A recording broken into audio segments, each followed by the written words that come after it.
Darío, ¿qué tal? Bien, Santiago, ¿qué estás viendo? Antes de preguntarte por las elecciones, te quiero preguntar por la figura de John Fetterman. ¿Qué significa su triunfo en Pensilvania? ¿Qué significa para el Partido Demócrata? Bueno, sin duda, como vos bien decías, y creo que marcabas todos los puntos importantes, ¿no? Realmente es un estado con control de los republicanos en este momento y ahora una carrera, como se le dice acá, una elección muy, muy pareja entre los dos candidatos que venían. Doctor Oz por el lado republicano y John Fetterman por el lado demócrata. Muchos ojos, digamos, mirando esta elección. Obviamente, bueno, un tercio de los estados iban a tener elecciones, pero esta particularmente estaba recibiendo mucha atención. Como vos bien decís, eh, además de ser muy pareja y de pasar ahora de control republicano a control demócrata, hay un poco ahí de las figuras, ¿no? Una figura, por un lado, de Trump y por otro lado, esta figura un poco también rupturista dentro de lo que sería el establishment demócrata, que, como bien decías, se acercaba últimamente un poco al progresismo y esta figura, bueno, un poco más áspera en algunos aspectos, ¿no?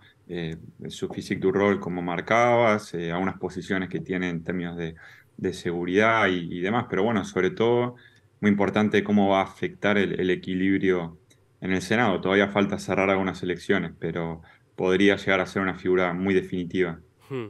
Ahora, no sé si vos estás viendo la misma película. Si no cambia el conteo que viene en Arizona y en Georgia y esas dos bancas van para el Partido Demócrata quedaría por lo menos en 50 y 50, manteniendo el statu quo y por ende el control del Senado. Digo, si esto es así, es una noticia importante para Biden. Es una noticia muy importante. A ver, el consenso era que, por supuesto, los republicanos iban a ganar la Cámara de Representantes. Ahora en el Senado, bueno, estaba muy parejo, con una pequeña ventaja para los republicanos.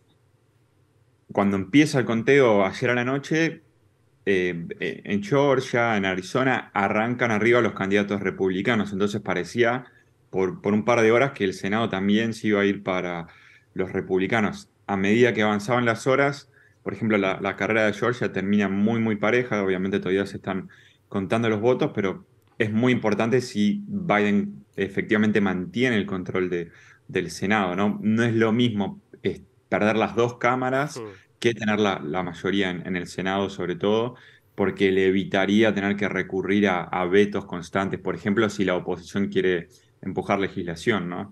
En este caso, si mantiene el control del Senado, podría por lo menos bloquear legislación que los republicanos quieren impulsar o forzarlos a negociar en muchos casos. Hmm. Ahora, cuando uno hablaba con muchos analistas en la previa, el consenso era, bueno, es verdad, Biden puede haber tenido algunas medidas, más de alguna medida que pueden haber beneficiado a la población, pero cuando vos tenés la inflación más alta en 40 años, es muy, muy difícil no pasarla muy mal en las elecciones de medio término. ¿Qué es lo que pasó que logra Biden y logra su gobierno salir bastante airoso de estas elecciones? Eso es un buen punto y en estas horas, sobre todo, es más especulación o intuición. Digamos, un primer punto que yo pensaba es, bueno, a veces quizá en las discusiones, los medios y el sistema más ampliado, uno quizá a veces tiende a como enfatizar o exagerar un poco algunos movimientos, porque, bueno, uno se pone a hablar de Red Wave o de una ola roja, una ola republicana, y bueno, es una conversación interesante y bueno, se va llevando la conversación para ese lado. Y quizá, bueno, en la realidad a veces las cosas tienden un poco más al centro en general, aunque muchas veces hay sorpresas.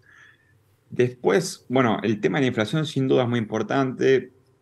Estados Unidos tiene la particularidad de, si bien es un país federal como el nuestro, el federalismo es mucho más fuerte, entonces todas estas elecciones son locales también. Digamos, la inflación, que es un fenómeno nacional, importa, pero también cada estado, cada distrito es un pequeño universo, ¿no? También los representantes se eligen por pequeños distritos dentro de los estados. Entonces ahí otro punto más, ¿no? ¿Qué tan locales versus qué tan nacionales pueden ser las elecciones. Mm. La Sa- realidad es que sí. muchos candidatos republicanos eran medio flojos.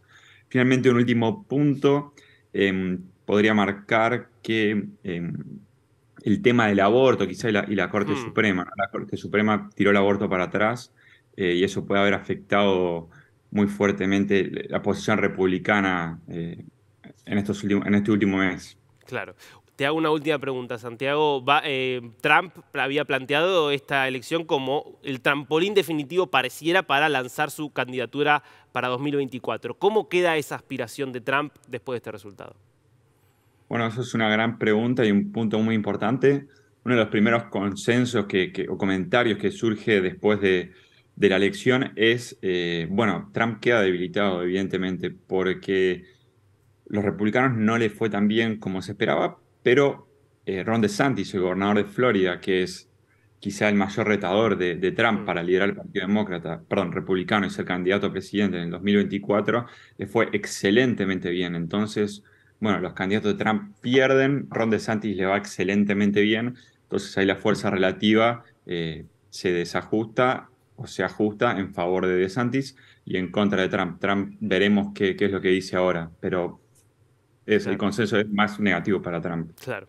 Santiago, muy interesante. Te agradecemos por este tiempo con DNews. Muchas gracias, Darío, que tenga un buen día. Gracias.